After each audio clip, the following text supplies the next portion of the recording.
आज़ाद समाज पार्टी के अध्यक्ष संस्थापक भीम आर्मी के सर्वा चंद्रशेखर आज़ाद हमारे साथ हैं। सर, कल हाथरस गए थे पीड़ित परिवार से मिलने जी, क्या कहा उन लोगों ने आपसे? देखिए, पीड़ित परिवार, सबसे पहले तो पीड़ित परिवार डरा हुआ, और वो डरा हुआ क्यों ना हो जब उनके बराबर में ही 1 किलोमीटर के अंदर जो है धारा 144 की बात करके हजारों लोग पंचायत करते हैं। और ये इतिहास है उत्तर प्रदेश का नहीं, देश का, कि यहाँ पहले भी इस तरह से जो है झुंड की शक्ल में भीड़ ने आकर जो है कमज़ोर लोगों को, दलितों को का नरसंहार किया है।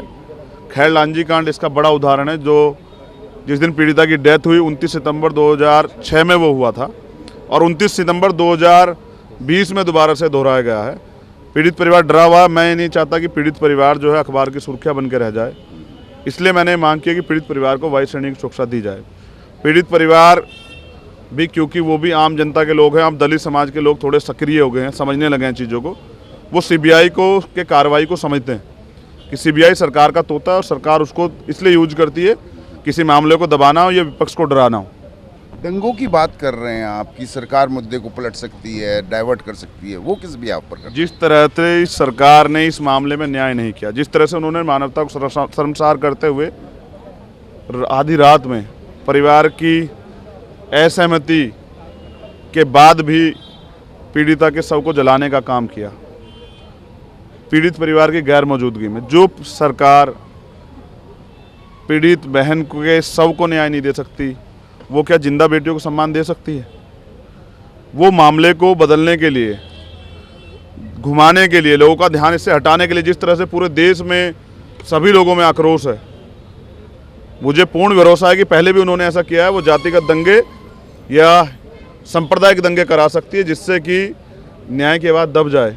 जिस तरह से विपक्ष के लोगों पे लाठियां भांजी जा रही हैं, बड़े दुख का विषय है।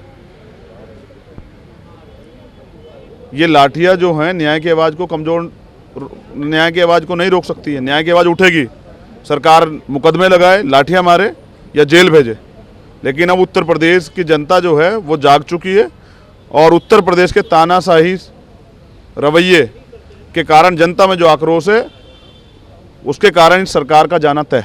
राष्ट्रपति शासन की बात कर रहे हैं, प्रेसिडेंट के पास जाने की बात कर रहे हैं आप लोग कि राष्ट्रपति शासन लगाया जाए। जी, मैंने मांग की है और मैंने माननीय राष्ट्रपति जी को पत्र भी लिखा है, क्योंकि वो दलित समाज से आते हैं। बीजेपी ने बहुत मार्केटिंग की थी उनकी कि हम दलितों को राष्ट्रपति बना रहे हैं। आज दलितों के इतने बड़े मामले जहाँ दुनिया में आक्रोश है, माननीय राष्ट्रपति का एक भी बयान नहीं आया। वो इस पावर में बैठे हैं कि वो उत्तर प्रदेश के मुख्यमंत्री को बर्खास्त कर सकते हैं, क्योंकि हम लोग लोकतंत्र में, हमारी मांग है कि उत्तर प्रदेश के मुख्यमंत्री को बर्खास्त किया जाए। मैंने अपनी सारी चीज़ें, क्योंकि उत्तर प्रदेश ही नहीं देश के अंदर प्रतिदिन 10 महिलाओं के साथ रेप होता है, हत्याएं होती हैं, ये अपराध बढ़ रहा है। फिर ये कानून व्यवस्था किस लिए? इसलिए मैं इस न्याय की लड़ाई को मजबूत करना चाहता हूं, क्योंकि राइट टू लाइफ सबका अधिकार है, तो कोई किसी को जान को नहीं छीन सकता है। हमें बहन बेटियों के सम्मान की, उनकी सुरक्षा करनी पड़ेगी, क्योंकि जिस देश में बहन बेटियां सुरक्षित नहीं है वो देश कभी तरक्की नहीं कर सकता है। और बाबा साहब ने ये पैमाना बनाया था, उन्होंने कहा भी था कि जिस देश की महिलाएं, उस देश का पैमाना है कि कितनी तरक्की महिलाओं की है, जितनी तरक्की महिलाओं की उतनी तरक्की जो है देश की होगी। आगे आने वाले समय में क्या रणनीति रहेगी आज़ाद समाज पार्टी की? रणनीति बिल्कुल साफ है। अगर सरकार तानाशाही रवैया बरकरार रखेगी तो हम लोग विधानसभा घेराव करेंगे, अपने लोकतांत्रिक अधिकारों का प्रयोग करेंगे, ऐसी तानाशाही सरकार के खिलाफ सड़कों पे आएंगे। और मैं विपक्ष से भी मांग करूंगा कि अगर उनकी लड़ाई सच्ची